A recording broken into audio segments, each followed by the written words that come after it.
The Ottoman Empire. A global superpower that spanned 3 continents, ruled over dozens of nations, and dictated terms to the entire world. While most of history's greatest empires burned out within a couple of centuries, this massive machine of power survived for over 600 years. It was the Ottomans who crushed the impregnable walls of Constantinople, altering the course of human history forever. Their army seemed unstoppable, and their expansion, infinite. But how did a titan that struck terror into the heart of Europe turn into the sick man of Europe and vanish from the map entirely? And why does the shadow of this fallen empire still heavily influence modern Turkey under Recep Tayyip Erdogan? In the next 10 minutes, you'll discover an epic saga of legendary sultans, brutal wars, inner betrayal, a glorious golden age, and a devastating collapse. How did a small nomadic tribe build one of the greatest empires in human history? And why did it eventually fall apart? Let's find out. It all began in the late 13th century, amidst absolute geopolitical chaos. The once mighty Seljuk Sultanate had fractured into tiny, warring pieces called beyliks. Anatolia was completely consumed by internal strife. Right on the border of the fading Byzantine Empire, the leader of a small but fiercely aggressive Turkic tribe, Osman I, decided to make his move. His people didn't have massive wealth, but they possessed something their rivals lacked: a frontier warrior mentality. They were driven by conquest, religious zeal, and a basic will to survive. Osman knew that the weakness of his neighbors was his greatest opportunity. His horsemen launched lightning-fast, daring raids into Byzantine territories. These early victories brought rich spoils, drawing more warriors and rival tribes to his banner. Nobody in the region took this tiny state seriously at first. Nobody expected this micro-state to survive.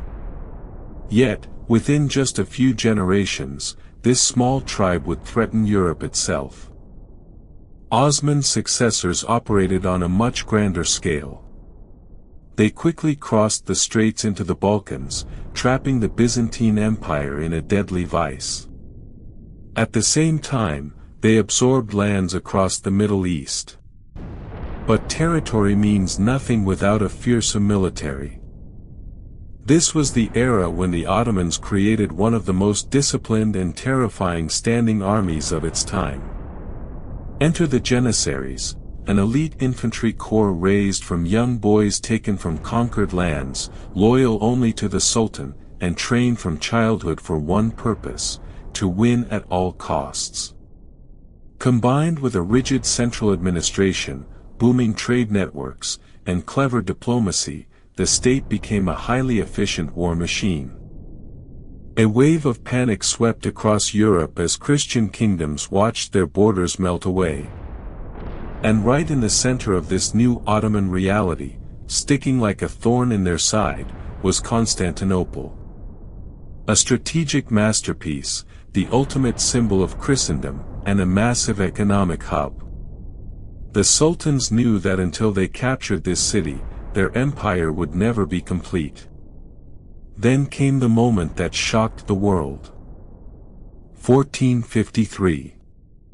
The young, ambitious, and brilliantly calculating Sultan Mehmed II threw everything he had at Constantinople. The city was considered absolutely unconquerable, protected by the legendary triple walls of Theodosius that had repelled invaders for 1,000 years. But Mehmed brought weapons the world had never seen: massive super cannons firing giant stone balls, and a colossal army.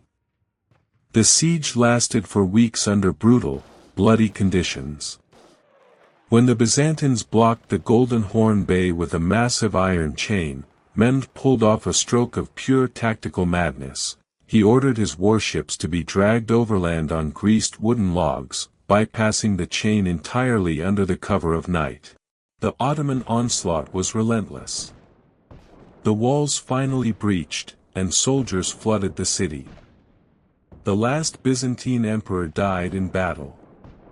The crown jewel of Christendom, the Hagia Sophia, was transformed into a mosque, and the city was renamed Istanbul. Mehmed earned the title, the Conqueror. A 1,000-year empire vanished in a single day, plunging the Christian world into mourning and absolute terror. Conquering Constantinople unlocked the gates to absolute supremacy. By the 16th century, the empire reached its zenith under the rule of Suleiman the Magnificent. The Ottomans now controlled the vital trade routes linking east and west. Their borders stretched from the gates of Vienna to the Persian Gulf, and from Algeria to the Caspian Sea. Istanbul became the undisputed metropolis of the planet. Science, breathtaking architecture, trade, and law flourished. Suleiman initiated massive legal reforms, centralizing power to a degree that European monarchs could only dream of. It was a striking contrast. On one hand, unparalleled luxury, delicate art, bustling grand bazaars, and a rich cultural renaissance. On the other hand, unforgiving military might that kept the Hungarian plains and Mediterranean ports in constant fear.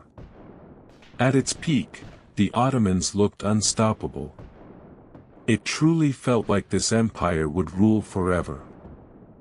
But history is merciless.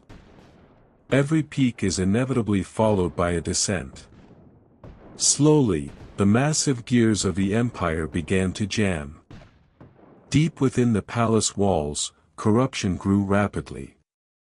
Sultans became increasingly weak and ineffective, often isolated inside their harems while others pulled the strings. The Janissaries, once the ultimate weapon of the state, evolved into a powerful and dangerous political faction. They began staging coups, assassinating sultans, and fiercely resisting any military modernization just to protect their own privileges. Meanwhile, Europe wasn't standing still. The scientific and industrial revolutions were reshaping Western armies and economies. The Ottoman military machine grew obsolete, and crushing defeats began to pile up. Internally, nationalist movements ignited across the Balkans and the Middle East as local populations rebelled against Istanbul's rule. The empire was still huge on the map, but it was rotting from within. Great empires fall slowly at first, before collapsing all at once. The arrival of the 20th century found the empire in a state of terminal decay. The final nail in the coffin was the fatal decision to enter World War I on the side of Germany. It was a brutal agony. The Ottoman army suffered devastating, catastrophic losses across multiple fronts. A relentless British offensive, the Arab revolt tearing up their rear, and total economic collapse pushed the state over the edge. Defeat was total. In the aftermath, the Allied powers occupied Istanbul and literally sliced the historic empire into pieces, carving out their own spheres of influence. The Ottoman dynasty, which had ruled for over 6 centuries, fell. The Sultanate was abolished, and the last ruler fled the country aboard a British warship. The empire that once terrified Europe could no longer save itself. It was officially over. It looked as though the Turkish people had lost everything. But from the ashes of this catastrophe emerged a man who would single-handedly bend history to his will, Mustafa Kemal, later given the name Ataturk, meaning, Father of the Turks. He led a desperate, ferocious national resistance against the occupying forces. In 1923, after a grueling war of independence, a completely new nation was born, the Republic of Turkey. Ataturk launched a radical, uncompromising revolution of the mind. He dismantled not only the Sultanate but also the Caliphate, stripping away the religious foundation of the old empire. Turkey pivoted sharply toward strict secularism, adopted the Latin alphabet, and embraced Western modernization. It was a massive clash of identities. The old Islamic Ottoman mindset was broken to forge a modern, secular nation-state. Turkey was no longer an empire, it was becoming something entirely new. Throughout the 20th century, Turkey was hit by instability, military coups, and a constant identity crisis, caught right between East and West. But at the dawn of the 21st century, Recep Tayyip Erdogan rose to power. And the geopolitical scales began to tip once again. Under Erdogan, Ottoman symbolism has made a slow, deliberate, and incredibly powerful comeback into Turkish politics and culture. This is what political scientists call neo-Ottomanism. Turkey no longer wishes to simply follow Europe's lead. It is reasserting itself as a dominant regional superpower, pushing its influence deep into the very same lands once ruled by the sultans.